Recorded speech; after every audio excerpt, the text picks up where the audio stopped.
ठीक है। क्वेश्चन पूछे यदि कि कोशिका सिद्धांत किसने दिया, तो स्ट्राइडेन-स्वान ने। कोशिका सिद्धांत का अपवाद क्या है, वायरस। समझ गए। क्वेश्चन परीक्षा में पूछता है कि बताइए कि कोशिका सिद्धांत का अपवाद क्या है, तो क्या कहेंगे, वायरस। ठीक है। वायरस क्यों अपवाद है, क्योंकि कोशिका सिद्धांत ये बात कहता है कि किसी भी जीवन की मौलिक इकाई जो होगी वो कोशिका होगी। पहला पॉइंट लिखे थे ना कोशिका सिद्धांत में, जीवन की मौलिक इकाई कोशिका। और वायरस क्या कहता है कि हम किसी कोशिका के नहीं बने हैं। वायरस कहता है ना कि हम किसी कोशिका के नहीं बने हैं, मतलब वायरस अकोशिकीय होता है। इसीलिए वायरस को हम लोग कहते हैं कोशिका सिद्धांत का अपवाद। ठीक है। वायरस को क्या कहते हैं, कोशिका सिद्धांत का अपवाद, एक्सेप्शन ऑफ सेल थ्योरी कहा जाता है। ठीक है। चलिए थोड़ा सा आगे बढ़ते हैं, कोशिका का क्लासिफिकेशन देखते हैं। सेल, इसका 3 प्रकार हो जाएगा। पहला प्रकार हो जाएगा कोशिका झिल्ली। कोशिका झिल्ली, इसे इंग्लिश में साइटो ना, सेल मेम्ब्रेन ना, इसे इंग्लिश में कहेंगे सेल मेम्ब्रेन। इसके कुछ नाम और हैं, जैसे प्लाज्मा मेम्ब्रेन। इस सेल मेम्ब्रेन को प्लाज्मा मेम्ब्रेन सबसे पहले किस वैज्ञानिक ने कहा था, बताओ। Singer and Nicolson. किस वैज्ञानिक ने कहा था, सिंगर और निकोलसन। उन दोनों वैज्ञानिकों ने सेल मेम्ब्रेन को कहा था प्लाज्मा मेम्ब्रेन, सिंगर और निकोलसन। तो सेल मेम्ब्रेन, प्लाज्मा मेम्ब्रेन, इसी को कहते हैं प्लाज्मा लीमा, इसी को कहते हैं बायो मेम्ब्रेन। बायो मेम्ब्रेन, यह सब कोशिका झिल्ली का ही अलग अलग नाम है। सेल मेम्ब्रेन के बाद दूसरा होता है जिसको कहते हैं कोशिका द्रव्य। कोशिका द्रव्य इंग्लिश में कहा जाता है साइटोप्लाज्म। इस साइटोप्लाज्म के कई भाग हैं, जिसमें एक भाग हो जाएगा माइटोकॉन्ड्रिया। माइटोकॉन्ड्रिया। दूसरा भाग हो जाएगा इसका गोल्जी काय, जिसको गोल्जी बॉडी अंग्रेजी में कहेंगे। तीसरा भाग लिख सकते हो राइबोसोम। चौथा भाग लिख लेना लाइसोसोम। लाइसोसोम। पांचवा भाग लिख लेना प्लास्टिड, लवक हिंदी में कहते हैं, लवक। छठा भाग लिख लेना endoplasmic reticulum. Endoplasmic reticulum, Hindi में कहेंगे अंतः प्रद्रवी जालिका। हाँ, इंडोप्लाज्मिक इंग्लिश में कहेंगे, हिंदी में अंतः प्रद्रवी जालिका कहेंगे। लाइसोसोम के नीचे प्लास्टिड, लवक। प्लास्टिड या लवक। साइड हट जाएंगे तो कौन लिखेगा, वैक्यूल। वैक्यूल को कहते हैं रसधानी, हम ही को साइड हटा दो, रसधानी। इसके बाद लिखेंगे केंद्रक, न्यूक्लियस। केंद्रक, न्यूक्लियस। इसका पहला भाग हो जाएगा केंद्रक झिल्ली।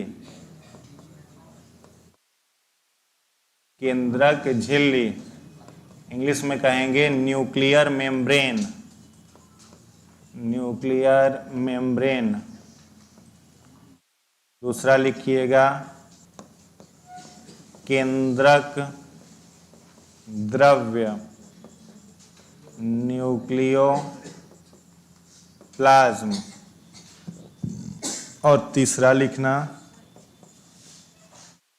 केंद्रिका, न्यूक्लियोलस।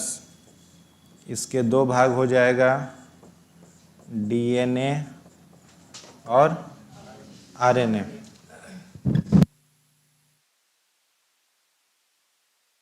डीएनए और आरएनए हो गया।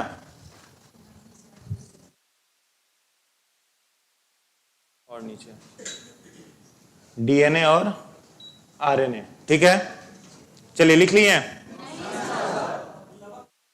लवक के नीचे है इंडोप्लाज्मिक रेटिकुलम, अंतः प्रद्रवी जालिका, अंतः प्रद्रवी जालिका, इंडोप्लाज्मिक रेटिकुलम। किसके ब्रैकेट में? वैक्यूल के, प्लास्टिड के ब्रैकेट में है लवक, लवक।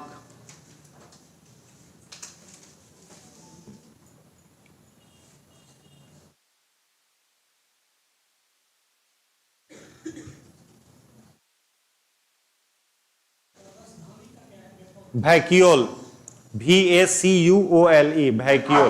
बोलचाल में इंग्लिश नाम ही प्रयोग होता है, हिंदी नाम प्रयोग नहीं होता। अब जैसे माइटोकॉन्ड्रिया को ज्यादा माइटोकॉन्ड्रिया ही ना बोलते हैं, लाइसोसोम लाइसोसोम ही है। तो बोलचाल में ज्यादातर अंग्रेजी नाम ही प्रयोग होता है।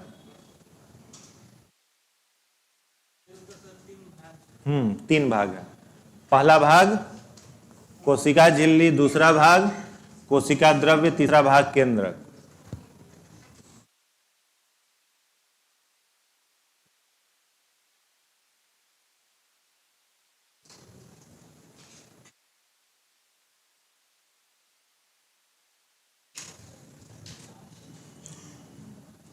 आगे बढ़ा जाए।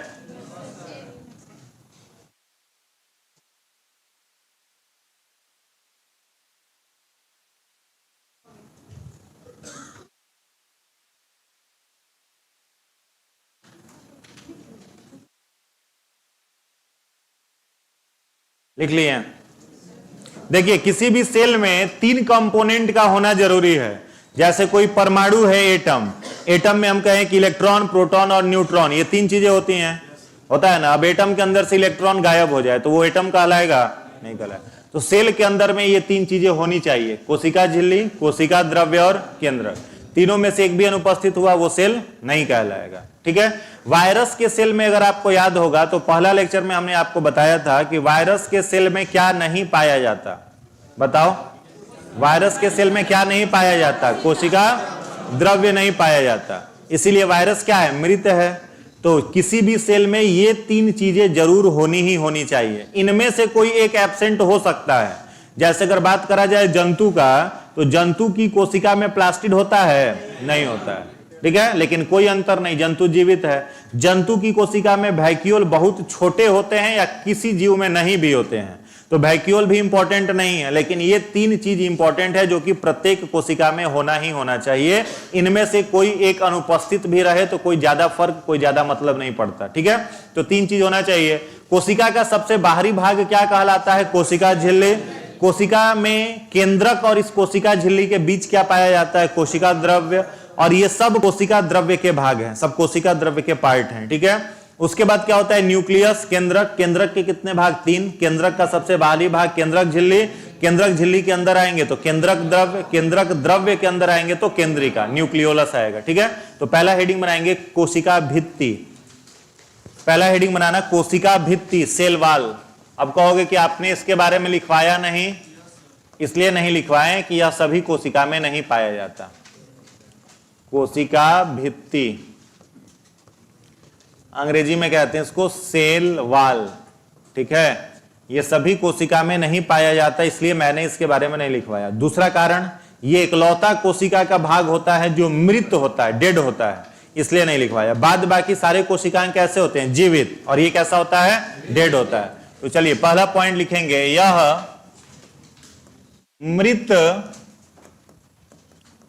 यह मृत संरचना है। It is a dead structure, it is a dead structure. यह केवल पादप, जीवाणु एवं कवक के कोशिका में, कवक के कोशिका में पाया जाता है। इट इज ओनली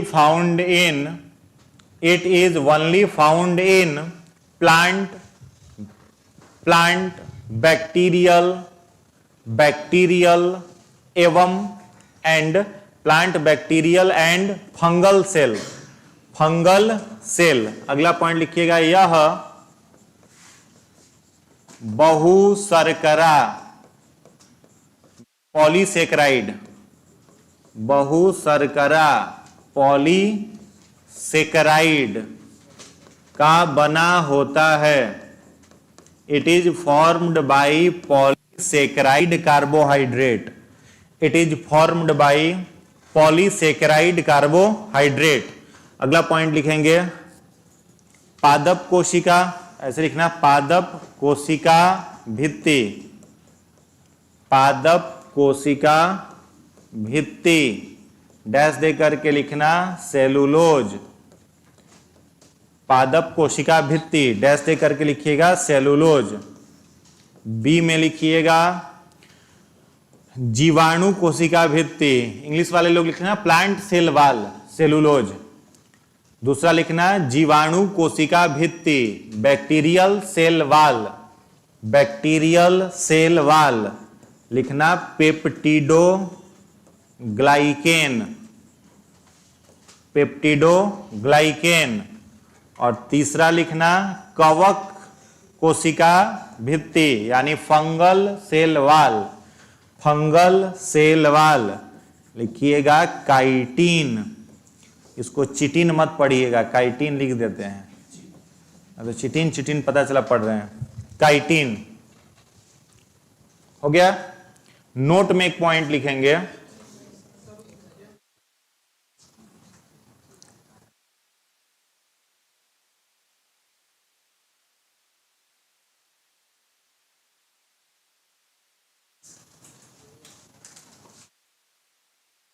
इसका मुख्य कार्य, नोट में लिखेंगे, इसका मुख्य कार्य, इसका मुख्य कार्य कोशिका को यांत्रिक सहायता, इसका मुख्य कार्य कोशिका को यांत्रिक सहायता देना है। It provide mechanical support to cell, note में लिखेंगे it provide mechanical support to cell, यह कोशिका को यांत्रिक सहायता देने का काम करता है। हो गया। अब देखिए, मान लो पौधा का कोशिका है या कवक का कोशिका है या बैक्टीरिया का कोशिका है, ठीक है। तो सबसे पहले कोशिका का कौन सा भाग होता है? कोशिका झिल्ली होता है ना। और कोशिका झिल्ली के अंदर आइएगा तो क्या मिलेगा? कोशिका द्रव्य। और इसके सेंटर में आइएगा तो क्या मिलेगा? केंद्रक। तो नॉर्मल ये 3 होता है, लेकिन अगर यही मान लो कोई पादप कोशिका है तो इसके कोशिका के बाहर में एक और झिल्ली मिल जाएगी, इसी को कोशिका भित्ति कहा जाता है, या बैक्टीरिया में या फिर कवक में। अब कोशिका भित्ति किसी का भी हो, वो होगा हमेशा कैसा? मृत। और बना किस चीज का होगा? बहुशर्करा। आपने पढ़ा होगा कार्बोहाइड्रेट 3 प्रकार के होते हैं, मोनोसेक्राइड, डाइसेक्राइड, पॉलीसेक्राइड, होता है ना। तो मोनोसेक्राइड कार्बोहाइड्रेट उसे कहते हैं जिस पर कार्बन पर परमाणुओं की संख्या 6 हो, जैसे C6H12O6। ग्लूकोज कैसा शुगर है? मोनोसेक्राइड, एकल शर्करा, ठीक है। ग्लूकोज हो, फ्रुक्टोज हो, फ्रुक्टोज भी एकल शर्करा है, उस पर भी C6 होता है। अब जिस पर कार्बन पर 12, C12H22O11, यह सुक्रोज है ना, चीनी। तो कार्बन पर कितना आइटम है? 12। तो क्या कहलाएगा? डाइसेक्राइड, बहुत द्विशर्करा। और तीसरा होता है पॉलीसेक्राइड। तो पॉलीसेक्राइड पर अनकाउंटेबल कार्बन एटम हो सकता है, ठीक है। 2 मोनोसेक्राइड जुड़ेगा तो क्या बनेगा? डाइसेक्राइड। और ढेर सारा मोनोसेक्राइड का चेन जुड़ जाएगा तो क्या बन जाएगा? पॉलीसेक्राइड। तो पॉलीसेक्राइड कार्बोहाइड्रेट से बना हुआ लगभग सारा का सारा पदार्थ मृत होता है, ठीक है। तो ये आपका सब किसका बना हुआ है? सेलवाल पॉलीसेक्राइड का, इसीलिए क्या होता है? मृत होता है। और ये उन जीवों में है जो नॉन मोटाइल है, माने गति नहीं कर सकते हैं। अब पेड़ गति करेगा? अब एक जगह पर पेड़ खड़ा है, कोई बैल आकर के उसमें माथा रगड़ रहा है, अगर उसमें सेलवाल नहीं हो तो पेड़ सूख जाएगा, मर जाएगा बेचारा। तो नेचर ने उसके ऊपर सेलवाल बना दिया है कि कितनों बैल माथा रगड़े, माथा छिला जाए, पेड़ को कुछ नहीं हो, ठीक है। तो क्या बना दिया? सेलवाल। डायरेक्ट सेल मेम्ब्रेन होता तो उसको हानि पहुंचती। कवक है, वो भी लोकोमोट नहीं कर सकता है, चल फिर नहीं सकता है ना। तो उसके ऊपर भी काइटिन लगा दिया कि तुम्हारे पास भी चलो सेलवाल रहेगा। बैक्टीरिया है, बैक्टीरिया का सेलवाल अत्यंत खतरनाक है, पेप्टिडोग्लाइकेन का। इसी कारण से बैक्टीरिया को मारना बड़ा मुश्किल होता है। हम लोग जो एंटीबायोटिक मेडिसिन खाते हैं, तो एंटीबायोटिक मेडिसिन सबसे पहले अलेक्जेंडर फ्लेमिंग ने खोजा था। ठीक है, एक वैज्ञानिक थे, नाम था अलेक्जेंडर फ्लेमिंग। उन्होंने सबसे पहला एंटीबायोटिक खोजा था, पेनिसिलिन नाम था। ठीक है, पेनिसिलिन का खोज किसने किया? अलेक्जेंडर फ्लेमिंग ने। अब जैसे ही हम लोगों को कोई बैक्टीरियल इंफेक्शन होता है, तो हम लोग जो एंटीबायोटिक दवा खाते हैं, वो एंटीबायोटिक दवा क्या करता है? बैक्टीरिया, मान लो या कोई बैक्टीरिया का सेल है, ठीक है, तो बैक्टीरिया के सेल के ऊपर आपका क्या, बैक्टीरिया में न्यूक्लियस होगा? नहीं होगा, क्योंकि प्रोकैरियोटिक सेल है वो। ठीक है, तो लेकिन सेल के बाहर में सेल वॉल रहेगा। अब जब एंटीबायोटिक खाओगे तो वो एंटीबायोटिक क्या काम करता है? बैक्टीरिया को नहीं मारता है, बैक्टीरिया के सेल वॉल को निष्क्रिय कर देगा, और फिर जो मेडिसिन खाएंगे वो बैक्टीरिया को मारेगा। समझ में आ रहा है? तो जब तक बैक्टीरिया के ऊपर में सुरक्षा कवच है, जैसे कहा जाता है ना, महाभारत में कर्ण जो थे वो कवच कुंडल के साथ पैदा हुए थे। जब तक कवच कुंडल था उनको कोई मार नहीं सकता था। तो उसी प्रकार से यहां बैक्टीरिया भी कवच कुंडल लेके पैदा हुआ है। कौन सा कवच कुंडल है इसका? पेप्टिडोग्लाइकेन। जब तक ये है इसका सुरक्षित ही रहता है, इसको कोई नहीं मार पाएगा। तो एंटीबायोटिक मेडिसिन जो है इसी सुरक्षा कवच को नष्ट कर देता है। आई बात समझ में? और क्या काम करता है? ये सेल को स्ट्रेंथ देता है, मैकेनिकल सपोर्ट, बाहर से किसी प्रकार के चोट लगने पर कोशिका को सुरक्षित रखता है। ठीक है, तो किसी पॉइंट में कोई दिक्कत नहीं होना चाहिए किन्हीं को। आगे बढ़े, अगला हेडिंग बनाएंगे कोशिका झिल्ली, सेल मेम्ब्रेन। अगला हेडिंग बनाइएगा कोशिका झिल्ली।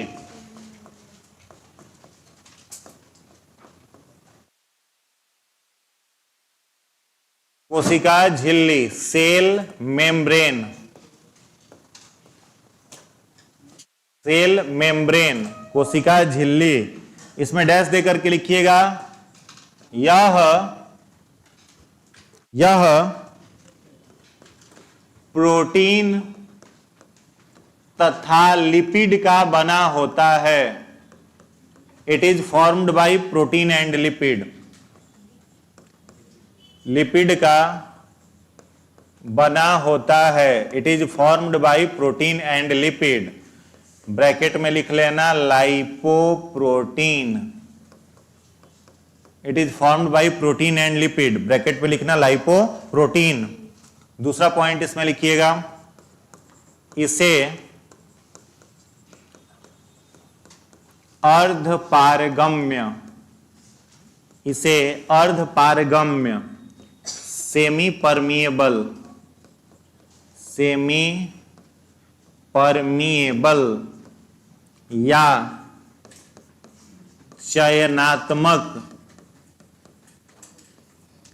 चयनात्मक पारगम्य,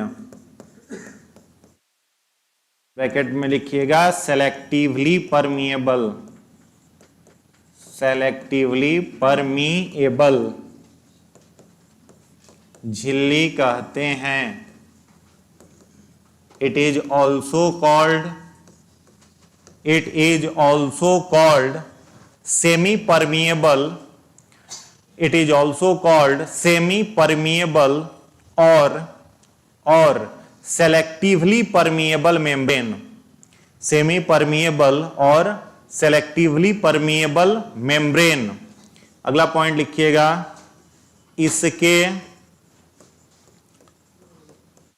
इसके मॉडल को सैंडविच मॉडल, इसके मॉडल को सैंडविच मॉडल कहते हैं। इसके मॉडल को सैंडविच मॉडल कहते हैं। This model is also called sandwich model. This model is also called sandwich model. यहां पर दिस का मतलब क्या है? Cell membrane. ठीक है, this model is also called sandwich model. अगला पॉइंट लिखिएगा, यह सभी कोशिकांग, यह सभी कोशिकांग को बांधकर, सभी कोशिकांग को बांधकर रखता है। It helps to bound all cell organelles. It helps to bound all cell organelles. ठीक है, हो गया। अब जैसे मान लो कोई सेल है, ठीक है, तो ये हो गया सेल। सेल का सबसे बाहरी भाग क्या कहलाएगा? कोशिका झिल्ली। अब कोशिका झिल्ली जो होता है वह दो मेम्ब्रेन होता है, ठीक है, और दो परत आपस में जुड़ा हुआ होता है, और इन दोनों परतों के बीच में भरा हुआ होता है प्रोटीन और लिपिड। ये जो दो झिल्लियां हैं इन्हीं के बीच में भरा हुआ है प्रोटीन प्लस लिपिड, ठीक है, और प्रोटीन और लिपिड का जो कॉम्पोजिशन है उसी को कहा जाता है लाइपोप्रोटीन। एक बार क्लास में बताए थे कि cell membrane is formed by protein and lipid. परीक्षा में सेम क्वेश्चन पूछा, ऑप्शन दिया पहला लिपिड। सेल मेम्ब्रेन किसका बना है? ऑप्शन दिया पहला लिपिड, दूसरा ऑप्शन दिया प्रोटीन, तीसरा ऑप्शन दिया कार्बोहाइड्रेट, चौथा ऑप्शन दिया लाइपोप्रोटीन। लाइपोप्रोटीन। अब बहुत सारे, अब लाइपोप्रोटीन हमने लिखाया नहीं था, हम सोचे कि अपना दिमाग लगा लेगा सब उतना, तो कौन टिक मार के आया? लिपिड। कौन मार के आया? प्रोटीन। ठीक है, सबका गलत हो गया। लिपिड और प्रोटीन का ही कॉम्पोजिशन क्या कहलाता है? लाइपोप्रोटीन। ठीक है, तो अलग अलग रहे तो टिक नहीं करना है, लाइपोप्रोटीन को टिक करना है, या फिर ऑप्शन में दिए हुए रहेगा ए एंड बी दोनों, इस तरह से। तो किस चीज का बना है? लिपिड और प्रोटीन, और दोनों मेम्ब्रेन के बीच में ये भरा हुआ है। अब यही इसका मॉडल होता है, इसी कारण से इसके मॉडल को कहते हैं हम लोग सैंडविच मॉडल। जैसे सैंडविच आपने खाया होगा, दो ब्रेड रहता है, दो ब्रेड के बीच में चोखा भरा रहता है, तो क्या बन जाता है? सैंडविच। वही होता है ना, दो ब्रेड के बीच में खीरा ककड़ी डाल के चोखा बना देता है, ब्रेड पकौड़ा बना देता है। तो उसी तरह से इसका दो ब्रेड है, माने दो मेम्ब्रेन है, दोनों के बीच में क्या भरा हुआ है? लिपिड और प्रोटीन। तो मॉडल क्या कहलाएगा? सैंडविच। ये नेचर में कैसा होता है? तो अर्ध पारगम्य या चयनात्मक पारगम्य। आपको याद होगा जब मानव हृदय हमने पढ़ाया था तो हमने क्या कहा था? हृदय के द्वारा ऑक्सीजन प्लस ब्लड, यह दोनों कहां जाते हैं? कोशिका में जाते हैं ना। तो ऑक्सीजन और ब्लड जब कोशिका में जाएगा, ऑक्सीजन और ब्लड दोनों जब कोशिका में जाएगा तो उसे किसकी अनुमति की जरूरत पड़ेगी? सेल मेम्ब्रेन की अनुमति चाहिए ना, तब तो प्रवेश करेगा। तो सेल मेम्ब्रेन इसको जाने देता है, तो हुआ ना अर्ध पारगम्य या चयनात्मक पारगम्य। ग्लूकोज माइक्रोविलाई से कहां जा रहा था? सेल में। कौन लेके जा रहा था? ब्लड। तो ब्लड प्लस ग्लूकोज, ठीक है, ब्लड प्लस ग्लूकोज ये भी सेल के अंदर जाता है, तो कौन जाने देता है? Cell membrane. सेल के अंदर से क्या निकलता है? कार्बन डाइऑक्साइड प्लस ब्लड निकलता है ना, तब ना फेफड़ा में आता है, तो कार्बन डाइऑक्साइड को भी निकलने दे रहा है। तो चूंकि यह चुने हुए पदार्थ को सेल में आने देता है और अवांछनीय पदार्थ को सेल से बाहर निकलने देता है, इसीलिए इसको सेमी परमिएबल या सेलेक्टिव परमिएबल मेम्ब्रेन कहते हैं। आई बात समझ में? दूसरा इसका काम क्या है? तो सेल के अंदर में जितनी चीजें हैं, जैसे माइटोकॉन्ड्रिया है, इंडोप्लाज्मिक रेटिकुलम है, गोल्जी बॉडी है, उन सभी को ये क्या करता है? बांध के रखता है, कलेक्ट कर करके रखता है। कोई दिक्कत इसमें? आगे बढ़े, चलिए अगला हेडिंग बनाइएगा, कोशिका द्रव्य, साइटोप्लाज्म। नेक्स्ट हेडिंग बनाएंगे कोशिका द्रव्य, इसको इंग्लिश में कहेंगे साइटोप्लाज्म। साइटोप्लाज्म, इसमें डैश दे करके लिखिएगा, यह चिपचिपा तरल द्रव्य है,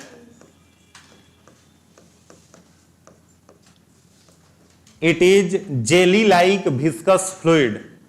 it is jelly like viscous fluid, यह चिपचिपा तरल द्रव्य है जो जेली लाइक विस्कस, VICUOUS, जो कोशिका झिल्ली और केंद्रक के बीच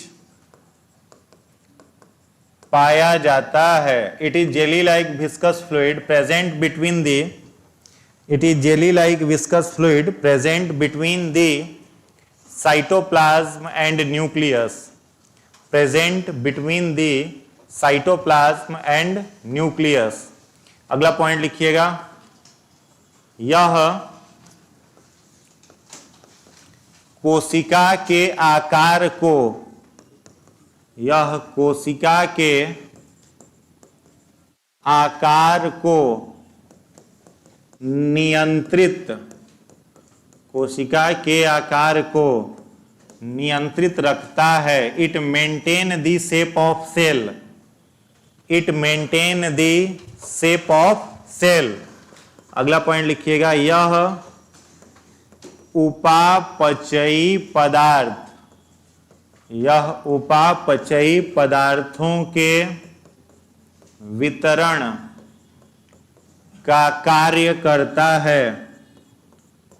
it helps in distribution of, it helps in distribution of metabolites, metabolites,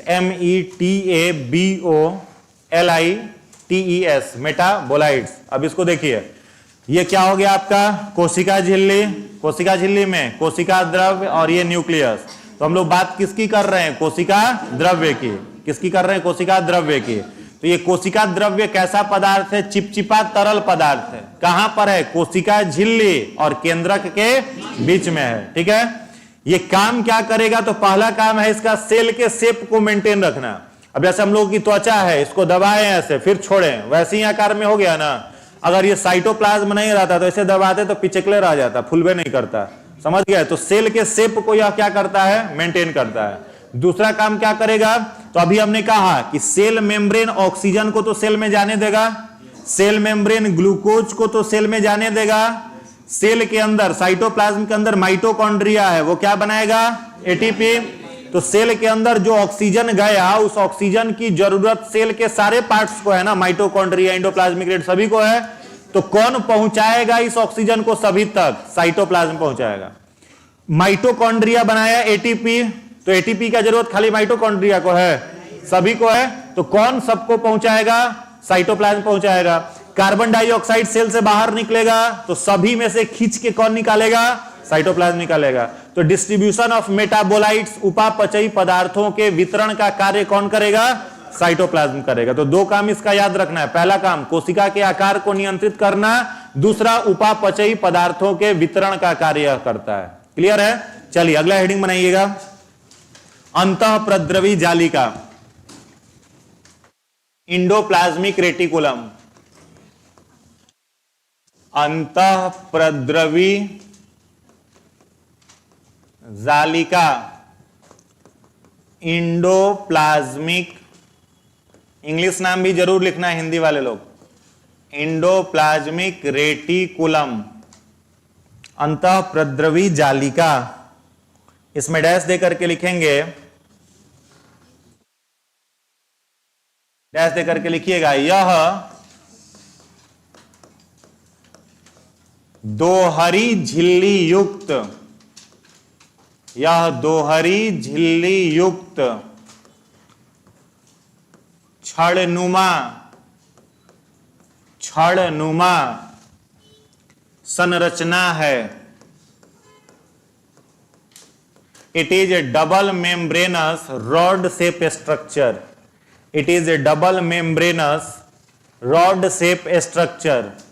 आगे लिखिएगा, इसके दो प्रकार हैं, two types of ER, types of ER, इसके दो प्रकार हैं। पहला, पहला लिखिएगा, चिकना अंतःप्रद्रवी जालिका, इंग्लिश में कहेंगे smooth endoplasmic reticulum, smooth endoplasmic reticulum, short में लिखा रहता है SER। ठीक है, जरूरी नहीं कि पूरा नाम लिखा हुआ रहे, शॉर्ट में ही लिख देगा SER, तो समझ जाना चिकना अंतःप्रद्रवी जालिका। इसमें डैश देकर के लिखिएगा, राइबोसोम, राइबोसोम की, राइबोसोम की अनुपस्थिति, राइबोसोम की अनुपस्थिति के कारण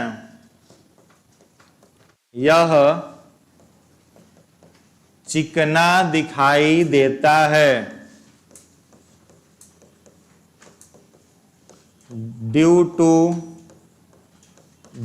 to absence of ribosome, due to absence of ribosome it appear smooth, it appear smooth, comma देकर के लिखिएगा। यह लिपिड संश्लेषण का कार्य करता है। It helps in lipid synthesis, it helps in lipid synthesis, यह लिपिड संश्लेषण का कार्य करता है। इट हेल्प्स इन लिपिड संश्लेषण हो गया। It helps in lipid synthesis. आगे बढ़े, चलिए नेक्स्ट पॉइंट लिखेंगे, थोड़ा जल्दी करिए। यह लिपिड संश्लेषण का कार्य करता है, हो गया। चलिए अगला पॉइंट लिखिएगा, दूसरा।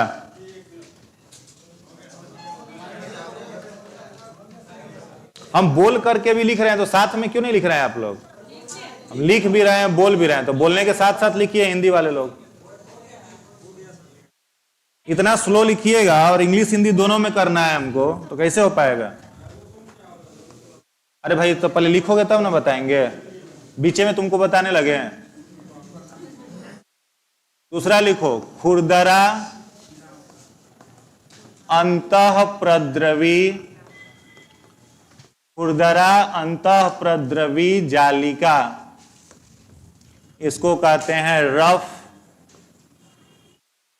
Endoplasmic reticulum, rough endoplasmic reticulum.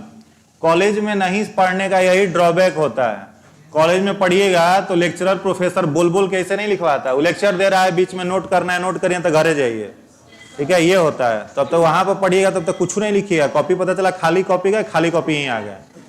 और यहाँ पर सारे कॉलेज में जो भी बढ़िया कॉलेज है, लेक्चरर कहीं नहीं लिखाता है, या तो नोट्स डिस्ट्रीब्यूट किया या फिर बोल रहा है, बाद बाकी कुछ नहीं। तो खुद से लिखना है। जाइए डीयू में पढ़ करके आइए, जेएनयू में पढ़ करके आइए, बीएचयू में पढ़िए, पता चल जाएगा। समझ में आया? तो लिखाया कहीं नहीं जाता। यहाँ पर तो बिहार में दिक्कत है, एक एक लाइन लिखवाइए और उसके बाद भी बोर्ड पर लिखो, 10 मिनट आपको रोक के रखेगा कि लिख रहे हैं सर अभी, तो गड़बड़ बात है। तो साथ में लिखते चलिए, स्पीड पकड़े रहिए। हम बार बार कहते हैं जो चैप्टर हम पढ़ाने वाले हैं घर से पढ़ करके आइए।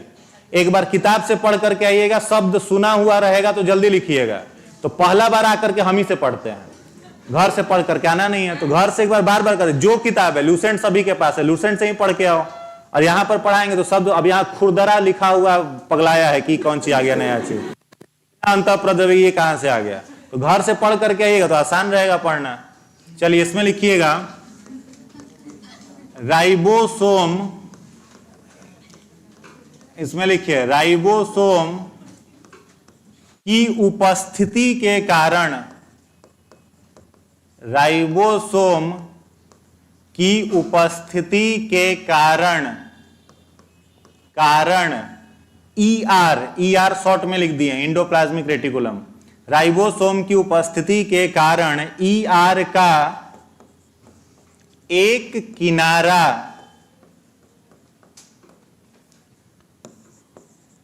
खुरदरा दिखाई देता है।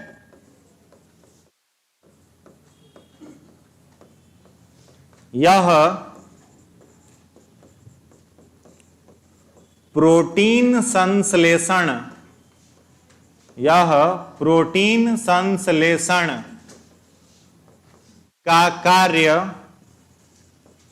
करता है। इंग्लिश वाले लोग लिखेंगे due to presence of ribosome, due to presence of ribosome, ribosome one end of ER, one end of ER appear rough, one end of ER appear rough, comma, it helps in protein synthesis, it helps in protein synthesis. अब इसको समझिए, देखो मान लो यह कोई cell हो गया, cell में क्या हो गया, साइटोप्लाज्म, न्यूक्लियस। अब इसी साइटोप्लाज्म में आप देखोगे ना तो एक रॉड शेप स्ट्रक्चर दिखाई देगा, छड़नुमा, ठीक है, छड़नुमा संरचना। और ये जो छड़नुमा संरचना होती है बाहर से कितनी झिल्लियों से घिरी हुई है, 2 झिल्लियों से, ठीक है। इसलिए इसको हम लोग क्या कहेंगे, डबल मेम्ब्रेनस। राइबोसोम में मैंने क्या लिखवाया, it is A double membranous rod shape structure, यानी रॉड शेप स्ट्रक्चर है, बाहर से कितने मेम्ब्रेन से घिरा हुआ है, 2 डबल मेम्ब्रेन से घिरा हुआ है। अब इसी साइटोप्लाज्म में माइक्रोस्कोप से देखने के बाद कई सारे स्फेरिकल स्ट्रक्चर बिखरे हुए रहते हैं, गोलाकार संरचनाएं बिखरी हुई रहती हैं। इन संरचनाओं को राइबोसोम कहा जाता है और इसके बारे में बताने वाले सबसे पहले वैज्ञानिक जो थे वो थे पैलेडे, ठीक है। तो हम लोग कहते हैं राइबोसोम की खोज किसने की, पैलेडे ने की थी, ठीक है। राइबोसोम को ही कहा जाता है प्रोटीन की फैक्ट्री, फैक्ट्री ऑफ प्रोटीन कहा जाता है। अब ये जो राइबोसोम इस साइटोप्लाज्म के अंदर बिखरे हुए हैं, फैले हुए हैं, वे राइबोसोम जाकर के कहां पर चिपक जाते हैं, इंडोप्लाज्मिक रेटिकुलम के एक किनारे पर आकर के क्या होते हैं, चिपक जाते हैं। अब ध्यान से समझना, देखो इंडोप्लाज्मिक रेटिकुलम का अब यह किनारा आपको चिकना दिखाई दे रहा है कि स्मूथ दिखाई दे, रफ दिखाई दे रहा है, रफ दिखाई दे रहा है ना ये किनारा। तो राइबोसोम इधर चिपक गया तो रफ दिख रहा है, तो इसको कहेंगे रफ इंडोप्लाज्मिक रेटिकुलम, खुरदरा अंतःप्रद्रवी जालिका। अब ये काम क्या करेगा, तो ये काम करेगा प्रोटीन का संश्लेषण। क्योंकि राइबोसोम क्या करता है, प्रोटीन निर्माण, तो ये भी क्या करेगा, प्रोटीन का संश्लेषण। अब इसी इंडोप्लाज्मिक रेटिकुलम का देखो यह दूसरा किनारा स्मूथ दिख रहा है, इस पर राइबोसोम जाकर के नहीं चिपका तो स्मूथ दिख रहा है, इसको क्या कहेंगे, स्मूथ इंडोप्लाज्मिक रेटिकुलम। और यह किसका संश्लेषण करेगा, लिपिड का, यानी लिपिड का निर्माण हमारी कोशिकाओं में कौन करेगा, स्मूथ इंडोप्लाज्मिक रेटिकुलम। और प्रोटीन का निर्माण कौन करेगा, रफ इंडोप्लाज्मिक रेटिकुलम। और ये दोनों स्मूथ और रफ क्यों हो पाते हैं, due to presence and absence of ribosome, ribosome की उपस्थिति और अनुपस्थिति के कारण। समझ गए, जो लिखे हैं एक बार देख लीजिए, कोई चीज दिक्कत नहीं हो रहा होगा। अब जो आपने लिखा है कॉपी में वो समझ में आ गया फिगर से, चलिए बहुत बढ़िया। आगे हेडिंग बनाएंगे माइटोकॉन्ड्रिया।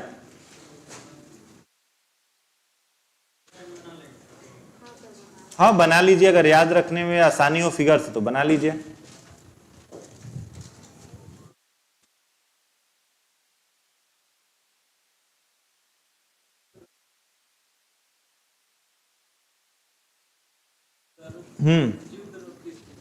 जीव द्रव्य आगे मिलेगा। जीव द्रव्य जो होता है वो बना होता है साइटोप्लाज्म और न्यूक्लियोप्लाज्म का, वो आगे मिलेगा, आगे पढ़ेंगे। हो गया, चलिए माइटोकॉन्ड्रिया हेडिंग बन गया। इसमें लिखिएगा माइटोकॉन्ड्रिया में यह दोहरी झिल्ली युक्त, माइटोकॉन्ड्रिया में लिखिएगा यह दोहरी झिल्ली युक्त छड़नुमा संरचना है, यह दोहरी झिल्ली युक्त छड़नुमा संरचना है।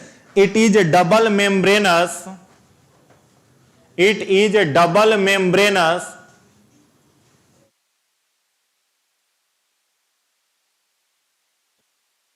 Double membranous rod shape structure, यह दोहरी झिल्ली युक्त छड़नुमा संरचना है। हो गया, आगे लिखिएगा इसकी खोज, इसकी खोज अल्टमैन, ALTMAN, ALTMAN, अल्टमैन ने की थी, इसकी खोज अल्टमैन ने की थी, इसकी खोज अल्टमैन ने की थी। अगला पॉइंट लिखिएगा it was discovered by Altman. हो गया, इंग्लिश वाले लिख लेंगे it was discovered by Altman, ALTMAN। अगला पॉइंट लिखिएगा माइटोकॉन्ड्रिया क्रेब चक्र का केंद्र है, माइटोकॉन्ड्रिया क्रेब चक्र, क्रेब चक्र का केंद्र है। It is site of Krebs cycle, mitochondria Krebs चक्र का केंद्र है तथा कोशिकीय श्वसन यही होता है तथा कोशिकीय श्वसन यही होता है जिसके द्वारा यह 36 मोल ऊर्जा, 36 मोल एटीपी, जिसके द्वारा यह 36 मोल एटीपी तैयार करता है, 36 मोल एटीपी तैयार करता है। इसलिए इसे कोशिका का ऊर्जा घर, इसलिए इसे कोशिका का ऊर्जा घर, ब्रैकेट में लिख लोगे powerhouse of cell, bracket में पावर हाउस ऑफ सेल, कोशिका का ऊर्जा घर कहते हैं, कोशिका का ऊर्जा घर कहते हैं। इंग्लिश वाले लोग लिख लेंगे it is the site of Krebs cycle, लिख लिए। And also it perform cellular respiration, and also it perform cellular respiration, cellular respiration and produce 36 mole ATP, and produce 36 mole ATP, so it is called powerhouse of the cell, so it is called powerhouse of the cell। इसमें हमको लग रहा है कुछ समझाने का जरूरत नहीं है। माइटोकॉन्ड्रिया में दिखेगा कैसा, रॉड शेप, बाहर से कितना झिल्ली, 2 झिल्ली से गिरा हुआ है, जैसा इंडोप्लाज्मिक रेटिकुलम वैसा ही ये भी, ठीक है। तो माइटोकॉन्ड्रिया में क्या होता है, कोशिकीय श्वसन, और कोशिकीय श्वसन 2 चरण में आप लोगों को श्वसन में हमने पढ़ाया था, ग्लाइकोलाइसिस और क्रेब्स साइकिल। तो ग्लाइकोलाइसिस कहां होता है, साइटोप्लाज्म में, क्रेब्स साइकिल कहां होता है, माइटोकॉन्ड्रिया में। तो क्रेब्स साइकिल माइटोकॉन्ड्रिया में होगा तो कितना एटीपी, 36 एटीपी, ठीक है। इसलिए इसको क्या कहते हैं, powerhouse of the cell. तो प्रश्न आएगा माइटोकॉन्ड्रिया की खोज किसने की, ऑल्टमैन ने। दूसरा क्वेश्चन पूछेगा कितना झिल्ली होगा, 2 झिल्ली। तीसरा क्वेश्चन पूछेगा आकार कैसा है, छड़नुमा। चौथा क्वेश्चन पूछेगा कोशिकीय श्वसन कहां होगा, माइटोकॉन्ड्रिया में। पांचवा क्वेश्चन पूछेगा क्रेब चक्र कहां होगा, माइटोकॉन्ड्रिया में। 36 मोल एटीपी कौन बनाएगा, mitochondria. Powerhouse of the cell कौन, माइटोकॉन्ड्रिया। बस यही याद कर लेना है, ठीक है। चलिए आगे हेडिंग बनाइएगा। नेक्स्ट हेडिंग बनाइएगा lysosome. Lysosome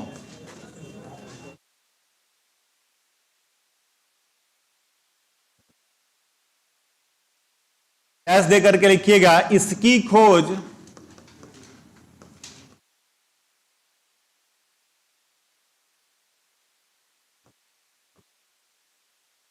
D डवे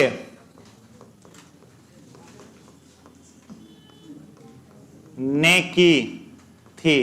it was discovered by D डवे, मत पढ़ लीजिएगा, डवे है। इसकी खोज डी डवे ने की थी। It was discovered by D डवे। अगला पॉइंट लिखिएगा, यह एकल झिल्ली युक्त यानी सिंगल मेम्ब्रेनस, यह एकल झिल्ली युक्त गोलाकार संरचना है। It is single membranes round shape structure, it is single membranes round shape structure. हो गया, single membranes round shape structure. अगला पॉइंट इसमें लिखिएगा, इसमें एक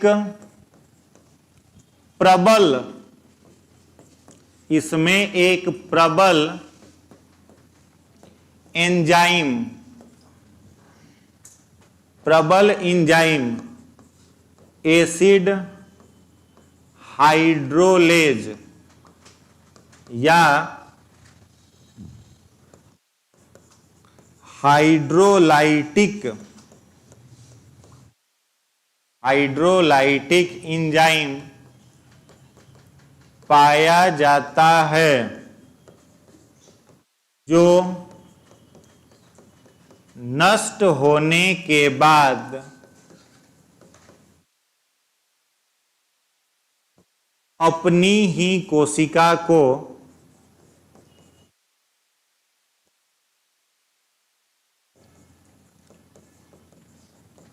मार देता है।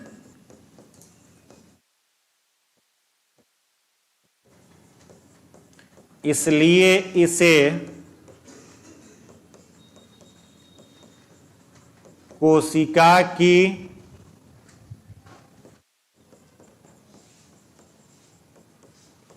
आत्मघाती थैली ब्रैकेट में सुसाइडल बैग कहते हैं। इंग्लिश वाले लोग लिखोगे it contain a strong enzyme.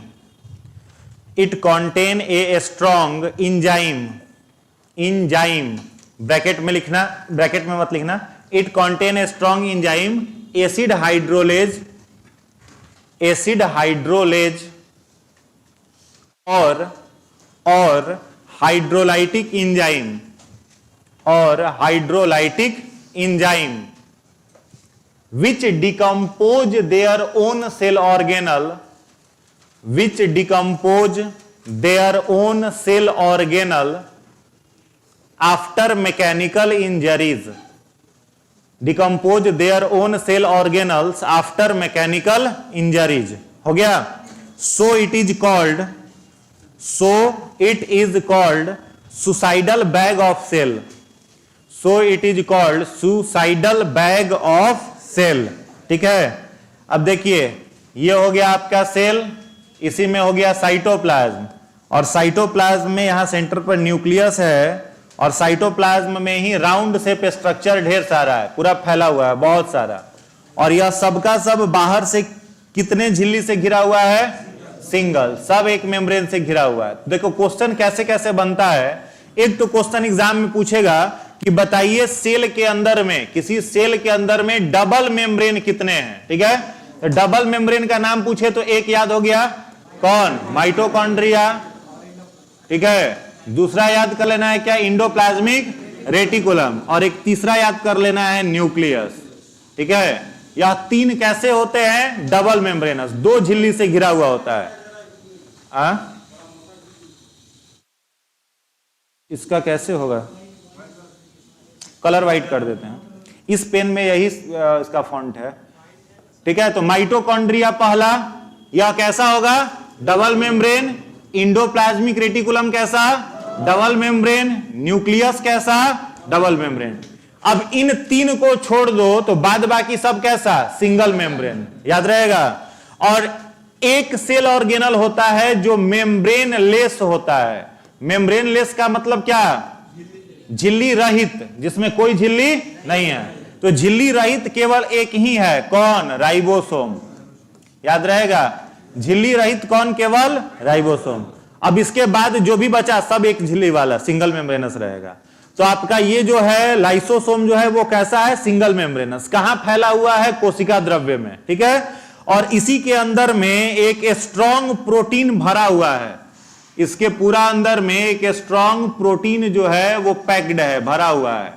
अब कई बार सेल पर अधिक कार्य का भार पड़ जाने के कारण, एक्स्ट्रा प्रेशर पड़ जाने के कारण, या दुर्घटना के समय, चोट के समय, ये लाइसोसोम क्या होता है? फट जाता है। और लाइसोसोम फटा तो इसके अंदर का जो ये स्ट्रॉन्ग एसिड है वो कहां निकल गया? बाहर। अब इसी स्ट्रॉन्ग एसिड को क्या कहा जाता है? Acid hydrolase. हाइड्रोलेज, देखो नाम के आगे क्या लगा है? ASE। तो हमने बताया था ना आपको कि ASE लगा हुआ है, तो किसके नाम में ASE लगता है? इंजाइम, याद है। जैसे लाइपेज, एमाइलेज, न्यूक्लिएज, तो यह भी क्या है? इंजाइम है। और सभी इंजाइम किसके बने होते हैं? प्रोटीन के। तो आपने क्या लिखा? यह एक प्रबल इंजाइम है या प्रबल प्रोटीन है। ठीक है, अब चोट लगने पर यह एसिड हाइड्रोलेज कहां निकला? बाहर। और स्ट्रॉन्ग प्रोटीन है ये, तो क्या काम करेगा? इसके अंदर जितना सेल ऑर्गेनल है सबको मार देगा, सबको नष्ट कर देगा, और अपनी ही कोशिका को खत्म कर देता है। इसलिए इसको क्या बोलते हैं? Suicidal bag of cell. तो आज तक याद किए होंगे, it is called suicidal bag of cell. क्यों सुसाइडल बैग ऑफ सेल कहते हैं? समझ गए? इसके अंदर क्या होता है? एसिड हाइड्रोलेज या हाइड्रोलाइटिक इंजाइम। आगे बढ़े।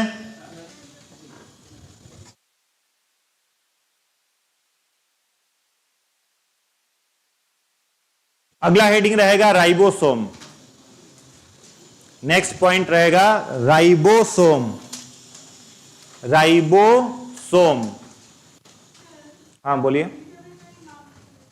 हाँ, क्रिश्चियन डी डब इन्हीं को कहा जाता, पूरा नाम है राइबोसोम। नेक्स्ट हेडिंग बनाएंगे राइबोसोम। राइबोसोम में लिखिएगा यह झिल्ली रहित गोलाकार संरचना है। झिल्ली रहित माने बिना झिल्ली का, ये झिल्ली युक्त।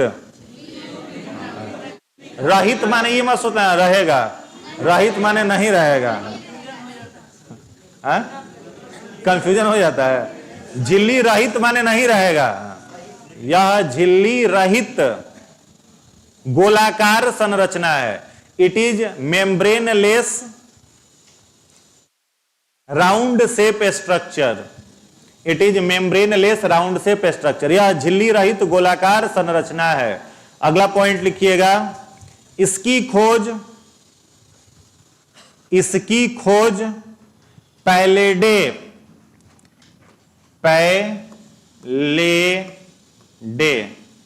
इसकी खोज पैलेडे ने की थी। It was discovered by Palade. It was discovered by Palade. हो गया। इसकी खोज किसने की थी? पैलेडे ने की थी। अगला पॉइंट लिखिएगा, इसे प्रोटीन की फैक्ट्री कहते हैं। It is also called factory of protein. इसे प्रोटीन की फैक्ट्री कहते हैं। प्रोटीन की फैक्ट्री कहते हैं। प्रोटीन की फैक्ट्री कहते हैं। इसका निर्माण आरएनए की सहायता से होता है। इसका निर्माण आरएनए की सहायता से होता है। It is formed by the help of RNA. It is formed by the help of RNA. इसका निर्माण आरएनए की सहायता से होता है। हो गया, लिख लिए। अब देखिए, राउंड शेप स्ट्रक्चर जैसा ये है ना लाइसोसोम, वैसा ही क्या होगा राइबोसोम। अंतर क्या होगा, ये एक झिल्ली वाला है और ये झिल्ली रहित है, कोई झिल्ली नहीं है। और इसका काम क्या है, शरीर में प्रोटीन बनाना। तो प्रोटीन से 3 तरह का क्वेश्चन आपके परीक्षा में पूछेगा। पहला पूछेगा प्रोटीन पाचन का काम कौन करता है, तो याद है बताए थे ना कौन करता है, ट्रिप्सिन लिखवाए हैं। प्रोटीन निर्माण करने वाला अंग पूछे तो क्या कहिएगा, लीवर। प्रोटीन निर्माण वाला अंग पूछे तो लीवर। और प्रोटीन निर्माण करने वाला कोशिकांग पूछे तो राइबोसोम। तो प्रोटीन से यह 3 प्रकार का प्रश्न बनता है। और क्वेश्चन बनेगा तो पूछेगा कि प्रोटीन की कमी से कौन सा रोग, तो 2 रोग का नाम याद रखा है, एक मरामस और दूसरा क्वेसिकर। ठीक है, क्वेसिकर और मरामस रोग किससे होता है, प्रोटीन की कमी से। तो क्वेसिकर रोग जो होता है वो जनरली आप 5 साल तक के बच्चे को या 7 साल तक के बच्चे को प्रभावित करता है। क्वेसिकर रोग क्यों होता है, तो मां का प्रॉपर दूध बच्चे को नहीं मिल पाता है, स्तनपान बच्चे बंद कर देते हैं, उस कारण से क्वेसिकर रोग होता है। क्वेसिकर रोग में पूरा त्वचा जो होगा वो डार्क और स्केली हो जाएगा, काला हो जाएगा पूरा त्वचा। एब्डोमेन, पेट जो है वो फूल जाएगा, पेट बाहर निकल जाएगा, हाथ पैर दुबला पतला हो जाएगा। इसी को माल न्यूट्रिशन कहा जाता है, कुपोषण। समझ गए। तो प्रोटीन की कमी से कौन सा रोग, क्वेसिकर। दूसरा कौन सा रोग, मरामस। तो मरामस में मांसपेशियां ढीली हो जाती हैं। 3 सप्ताह से लेकर के 3 साल तक के बच्चों में, 3 सप्ताह से लेकर के 3 साल तक के बच्चों में मरामस नामक रोग होता है प्रोटीन की कमी से, जिसमें क्या होगा, मांसपेशियां उनकी ढीली पड़ जाएंगी, लूज मसल्स प्रॉब्लम उनको हो जाएगा। क्लियर। तो प्रोटीन से ये 5 तरह का डेटा याद हो गया। प्रोटीन पाचन एंजाइम ट्रिप्सिन, प्रोटीन निर्माण करने वाला अंग लीवर, प्रोटीन निर्माण करने वाला कोशिकांग राइबोसोम, प्रोटीन की कमी से कौन कौन से रोग, क्वेसिकर और मरामस। ठीक है, चलिए आगे बढ़े। अगला हेडिंग बनाएंगे प्लास्टिड।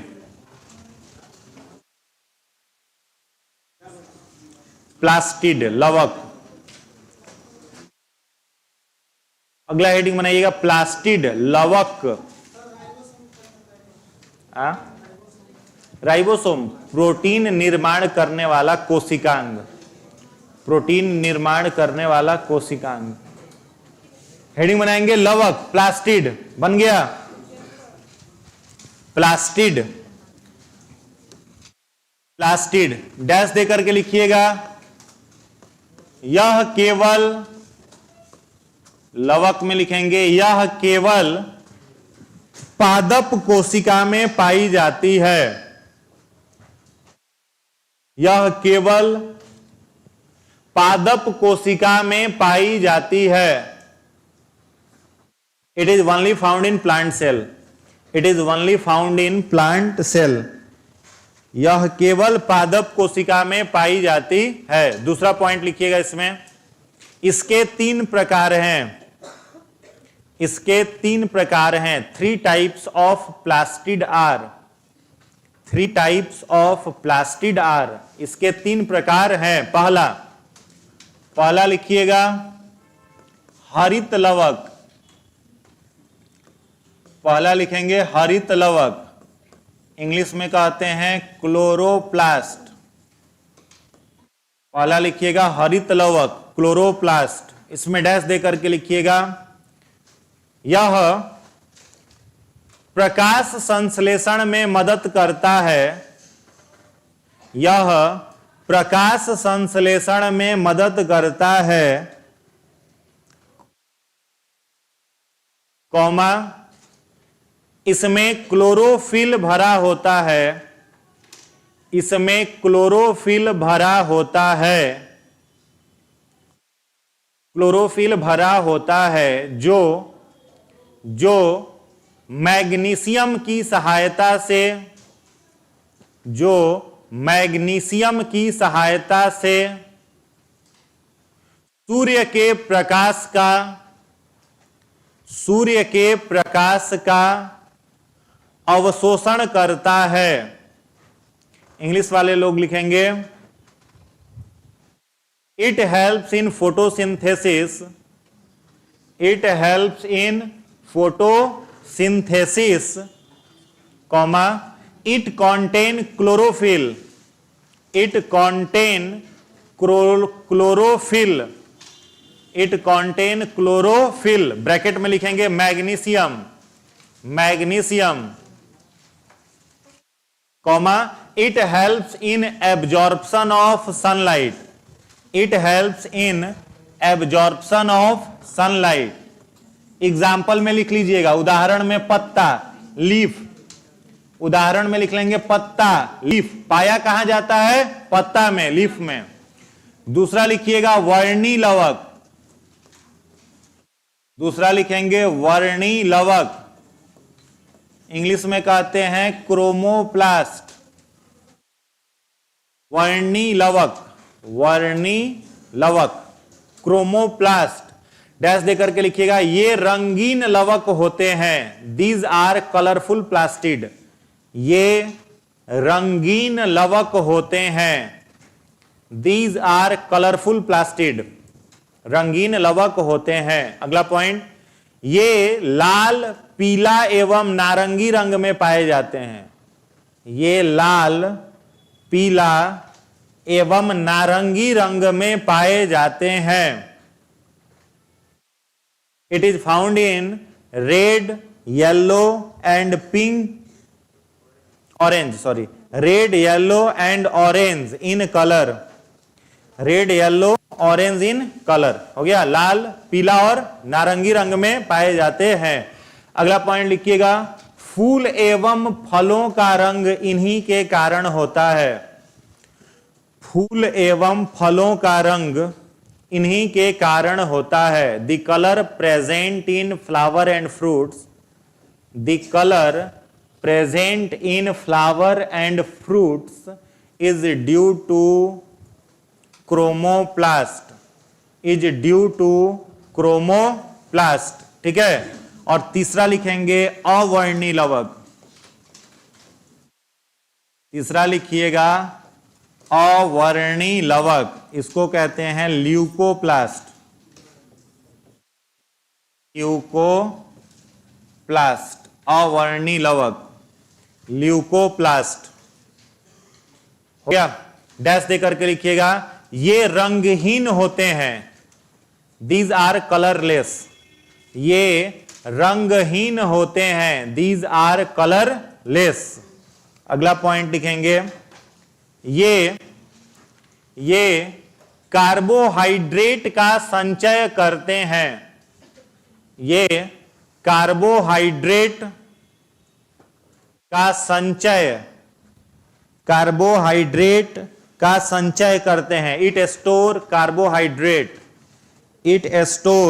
कार्बोहाइड्रेट, ये कार्बोहाइड्रेट का संचय करते हैं। अगला पॉइंट लिखिएगा, ये आलू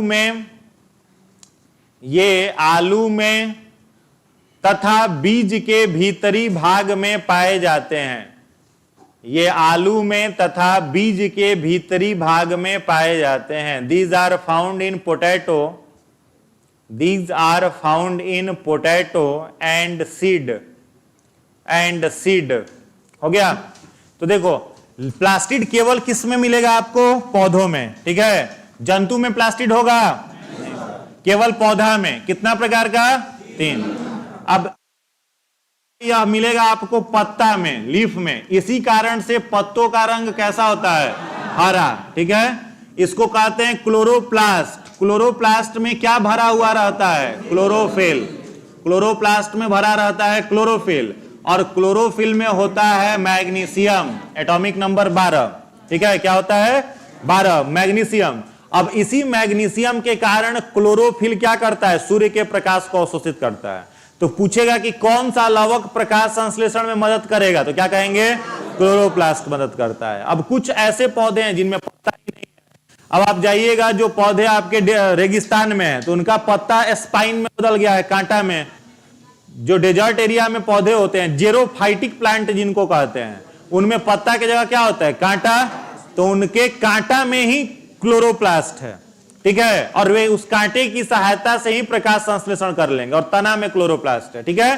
तो क्लोरोप्लास्ट में क्लोरोफिल होता है, क्लोरोफिल में मैग्नीशियम होता है, जिसके कारण पौधे सूर्य के प्रकाश को अवशोषित करते हैं, प्रकाश संश्लेषण का कार्य करते हैं। दूसरा है वर्णिलवक। वर्ण का मतलब क्या होता है? रंगीन, कलरफुल, ठीक है। तो ये 3 रंग में आपका मिलेगा, लाल मिल जाएगा, नारंगी मिल जाएगा और पीला। तो इसके अलावा भी हो सकता है, लेकिन ज्यादातर ये इन 3 रंगों में ही मिलता है। तो फूल और फलों का रंग किस कारण होता है? इन्हीं के कारण। जैसे अगर हम लोग बात करें तो एक क्रोमोप्लास्ट है जिसको कहा जाता है जैंथोफिल। क्या कहा जाएगा? जैंथोफिल। इसके कारण अड़हुल का रंग कैसा होता है? लाल, ठीक है। तो क्वेश्चन दे देगा आपसे कि बताइए, जैंथोफिल जो है वो ल्यूकोप्लास्ट है, क्रोमोप्लास्ट है, क्लोरोप्लास्ट है? तो क्या कहोगे? क्रोमोप्लास्ट है। एग्जाम्पल दे देगा आपको लाइकोपीन, जिसके कारण टमाटर का रंग लाल होता है, ठीक है। तो दे देगा, बताइए लाइकोपीन क्या है? तो क्या कहोगे? क्रोमोप्लास्ट है। कैप्सिसिन, जिसके कारण मिर्च का रंग हरा होता है, क्या होगा? क्रोमोप्लास्ट हो जाएगा। कैरोटीन दे देगा, गाजर का रंग कैरोटीन के कारण, तो वो भी क्या हो जाएगा? क्रोमोप्लास्ट। तो जो भी फूल और फल रंगीन दिख रहे हैं वो किस कारण से? क्रोमोप्लास्ट है। अब क्वेश्चन दे देगा आलू। तो आलू में जैसे ही दिखाई दे, आपको कहीं भी दिखाई दे कि भाई कार्बोहाइड्रेट भरा हुआ है, तो जैसे ही कार्बोहाइड्रेट की बात आएगी, टिक किसको कर दोगे? अवर्णी लवक। तो अवर्णी लवक में क्या एग्जाम्पल हो जाएगा? आलू, पोटैटो हो जाएगा। या कोई भी बीज जो होता है, तो सारे लगभग बीज अंदर से कैसे होते हैं? रंगहीन। बीज का जो आंतरिक भाग है वो कहलाता है ल्यूकोप्लास्ट, ठीक है। और बीज बाहर से जो होते हैं उसको कहा जाता है स्क्लेरेनकाइमा। याद रहेगा, बीज का बाहरी आवरण स्क्लेरेनकाइमा और बीज का आंतरिक भाग ल्यूकोप्लास्ट कहलाता है, ठीक है। तो बीज के अंदर में, आलू में कार्बोहाइड्रेट प्रचुर मात्रा में पाया जाता है। कार्बोहाइड्रेट का क्या करते हैं? संचय करते हैं। याद रहेगा, ये सब याद हो गया। प्रकाश संश्लेषण में मदद कौन करेगा? फूल फल में क्या पाया जाएगा? वर्णिलवक। आलू में और बीज में कार्बोहाइड्रेट को स्टोर कौन करेगा? अवर्णिलवक, ठीक है। तो ये सब याद रख लेना है। अगला हेडिंग बनाएंगे, नेक्स्ट, गोल्जी बॉडी, गोल्जी उपकरण, गोल्जी उपकरण, गोल्जी बॉडी, गोल्जी उपकरण, गोल्जी बॉडी हो गया। हिंदी में कहते हैं गोल्जी उपकरण और इंग्लिश में कहते हैं गोल्जी बॉडी। हाँ, जड़ में भी मिलेगा। जड़ में, जड़ नहीं लिखे हैं एग्जाम्पल में, एग्जाम्पल में लिख लीजिए यह जड़ में भी। अवर्णी लवक जो लिखे हैं ना, उसका उदाहरण में जड़ भी लिख लीजिए, पेड़ के जड़ में भी रहता है, रूट में, जड़ में अवर्णी लवक लिख लेंगे, जड़ में भी रहता है, ठीक है। ल्यूकोप्लास्ट रूट में भी पाया जाता है। चलिए, क्या हेडिंग बनाए हैं? गोल्जी उपकरण। इसमें लिखिएगा इसकी खोज कैमिलो गोल्जी, इसकी खोज कैमिलो गोल्जी ने की थी। It was discovered by Camillo Golgi. Camillo Golgi, CAMILOGOLGI, Camillo Golgi, इसकी खोज गोल्जी, कैमिलो गोल्जी ने की थी। अगला पॉइंट लिखेगा यह कोशिका का यातायात नियंत्रक कहलाता है। कोशिका का यातायात नियंत्रक कहलाता है। It is traffic controller of cell. It is traffic controller of cell. इसे कोशिका का यातायात नियंत्रक कहते हैं। अगला पॉइंट लिखिएगा यह कोशिका को यांत्रिक सहायता देता है। यह कोशिका को यांत्रिक सहायता देता है। It provide mechanical support to cell. It provide mechanical support to cell. यह कोशिका को यांत्रिक सहायता देता है, ठीक है। अगला एक और पॉइंट लिख लेना, यह पदार्थों को स्रावित करता है। यह पदार्थों को स्रावित करता है। It helps in secretion. It helps in secretion. It helps in secretion. यह पदार्थों को स्रावित करता है, ठीक है। तो ट्रैफिक कंट्रोलर माने सेल के अंदर में सब मेटाबोलाइट्स आपस में उलझ नहीं जाएं, इससे बचाने का काम कौन करेगा? Golgi board. इसके बारे में कैमिलो गोल्जी ने बताया था। लास्ट लिख लीजिए, फिर खत्म कर देते हैं। लास्ट हेडिंग बना लेना, वैक्यूल, रसधानी। रसधानी, वैक्यूल, रसधानी, वैक्यूल, वैक्यूल। इसमें डैश दे करके लिखिएगा ये पादप कोशिका में बड़े आकार के होते हैं। ये पादप कोशिका में बड़े आकार के होते हैं, जबकि जंतुओं में छोटे आकार के। यह पादप कोशिका में बड़े आकार के होते हैं, जबकि जंतुओं में छोटे आकार के। जबकि जंतुओं में छोटे आकार के। It is found in large size in plants. It is found in large size in plants than animals. Plant में क्या होगा? बड़ा साइज का, जंतु में छोटा। अगला पॉइंट लिखिएगा, it helps in osmo regulation. It helps in osmo regulation. यह तापमान नियंत्रित करने का कार्य, तापमान नियंत्रित करने का कार्य करता है। यह तापमान नियंत्रित करने का कार्य करता है। It helps in osmo regulation. तापमान नियंत्रित करने का कार्य करता है, ठीक है। न्यूक्लियस हेडिंग बनाइए, केंद्रक। साइटोप्लाज्म खत्म, ठीक है। न्यूक्लियस, केंद्रक, केंद्रक हो गया। चलिए केंद्रक में लिखते चलिए। पहला पॉइंट लिखिएगा, केंद्रक में इसकी खोज रॉबर्ट ब्राउन ने की थी। इसकी खोज रॉबर्ट ब्राउन ने की थी। It was discovered by Robert brown. इसकी खोज रॉबर्ट ब्राउन ने की थी। It was discovered by Robert brown. अगला पॉइंट लिखिएगा, यह केवल यूकैरियोटिक कोशिका में पाया जाता है। यह केवल यूकैरियोटिक कोशिका में पाया जाता है। it is only in you, it is only found in eukaryotic cell. हो गया। अगला पॉइंट लिखिएगा,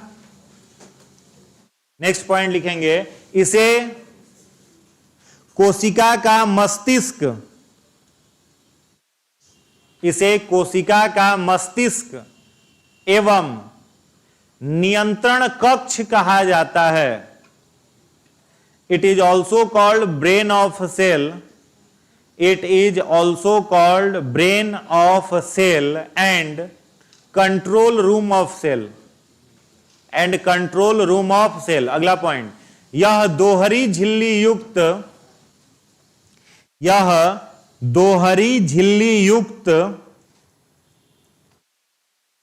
गोलाकार संरचना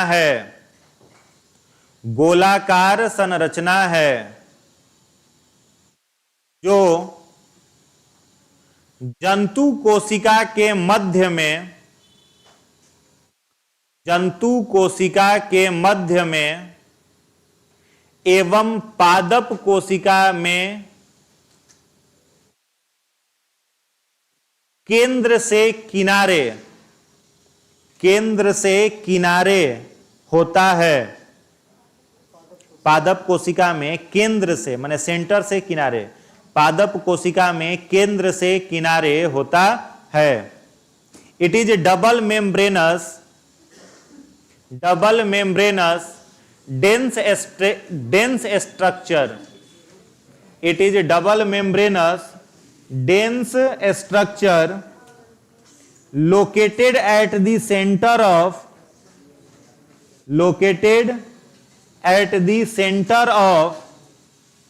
plant cell, located at the center of animal cell and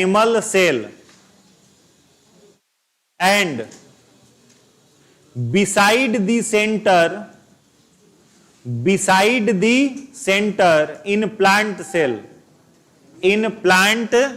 beside the center in plant cell। Next point लिखिएगा,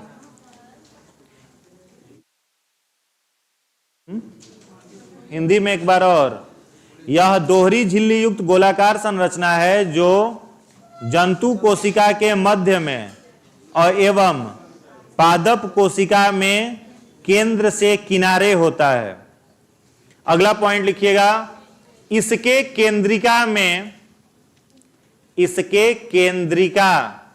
केंद्रक में क्या होता है? केंद्रिका। हाँ, इसके केंद्रिका में केंद्रिका में डीएनए एवं आरएनए पाया जाता है। इंग्लिश वाले लोग लिखेंगे न्यूक्लियोलस ऑफ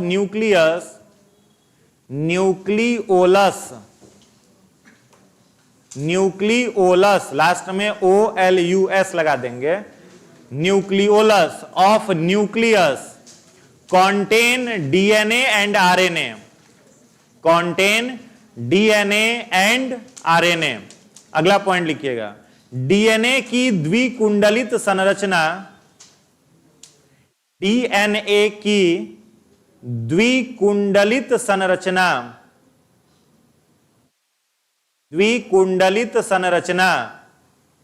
वाटसन एवं क्रिक द्वारा बताया गया। वाटसन एवं क्रिक द्वारा बताया गया। The double helical model of DNA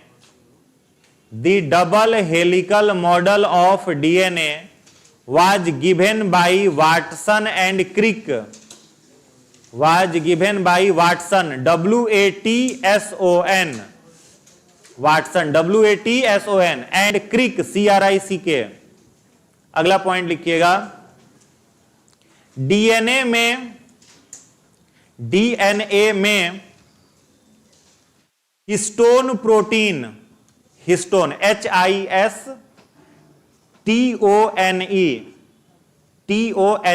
DNA में हिस्टोन प्रोटीन तथा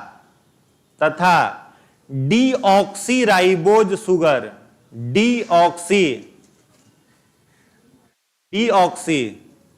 डीऑक्सी, लिखने वाले नहीं है, मुंह मत देखिए, लिखिए अपने से। डीऑक्सी राइबोज शुगर पाया जाता है। डीएनए में हिस्टोन प्रोटीन तथा डीऑक्सी राइबोज शुगर पाया जाता है। DNA contain histone protein, DNA contain histone protein and deoxy ribose sugar, deoxy ribose sugar. अगला पॉइंट, डीएनए की क्रियात्मक इकाई, डीएनए की क्रियात्मक इकाई जीन कहलाती है। जीन, भूत वाला जीन नहीं, जीन कहलाती है। The functional unit of DNA is called gene. The functional unit of DNA is called gene. अगला पॉइंट लिखेंगे, डीएनए में, छोड़ कैसे दे, पूरा करवाएंगे तब ना। अगला पॉइंट, 4 पॉइंट बचा है, उतना के लिए छोड़ दे, बस 4 पॉइंट। अभी तो 12 बजे तक क्लास है आप लोगों का, तो परेशान क्यों हो रहे हैं? लास्ट क्लास है ये। अच्छा, और अच्छा है, बढ़िया है ना। लिखिएगा, डीएनए में नाइट्रोजनी क्षार, डीएनए में नाइट्रोजनी क्षार पाए जाते हैं जो निम्न है। पहला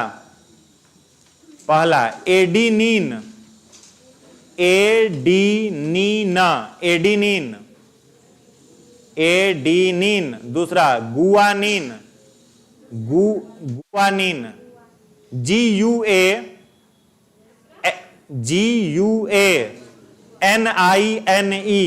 गुआनिन। तीसरा साइटोसिन, CYTOSINE। करा हिंदी में बोलिए, तो अंग्रेजी में थोड़े बोल रहे हैं, हिंदी में बोल रहे हैं। साइटोसिन। चौथा थाइमीन, THAIMINE, थाइमीन पाया जाता है। हो गया। इंग्लिश वाले लोग लिखेंगे, nitrogenous base of DNA are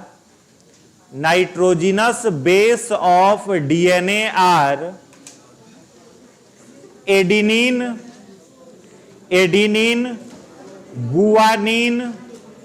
guanine, cytosine and thiamine.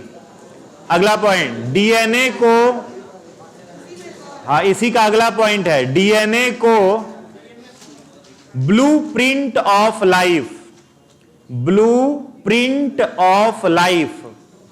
DNA को ब्लूप्रिंट ऑफ लाइफ कहा जाता है। ब्लूप्रिंट ऑफ लाइफ, जीवन का ब्लूप्रिंट, डीएनए को ब्लूप्रिंट ऑफ लाइफ कहा जाता है। DNA is also called blueprint of life. अगला पॉइंट लिखिएगा, नेक्स्ट पॉइंट, डीएनए जंतु एवं पादपों का, डीएनए जंतु एवं पादपों का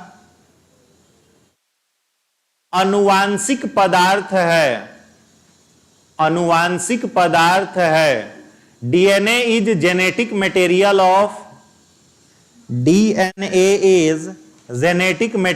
ऑफ प्लांट एंड एनिमल। हो गया। अब अगला पॉइंट लिखिएगा, नेक्स्ट पॉइंट, आरएनए, डीएनए नहीं आरएनए। हो गया। आरएनए एक कुंडलित संरचना है। आरएनए एक कुंडलित संरचना है जो histone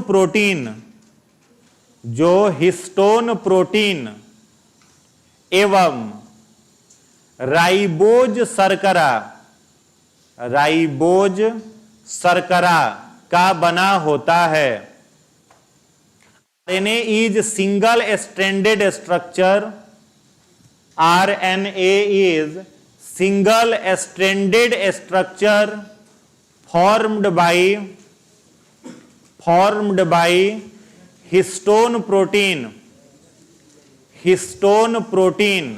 and ribose sugar, ribose sugar. अगला पॉइंट लिखेंगे, आरएनए के नाइट्रोजनी क्षार निम्न है। आरएनए के नाइट्रोजनी क्षार निम्न है। Nitrogenous base of RNA are, nitrogenous base of RNA are. RNA के नाइट्रोजनी क्षार निम्न है। पहला एडिनिन, जो आपने डीएनए में लिखा है ना, ऊपर से 3 वही लिखिए, एडिनिन, गुआनिन, साइटोसिन, 3 तक लिखिए। Adenine, guanine, cytosine, adenine, guanine, cytosine हो गया। और थाइमिन जो लिखे हैं वहां यूरासिल लिख दीजिए। चौथा यूरासिल, URACIL,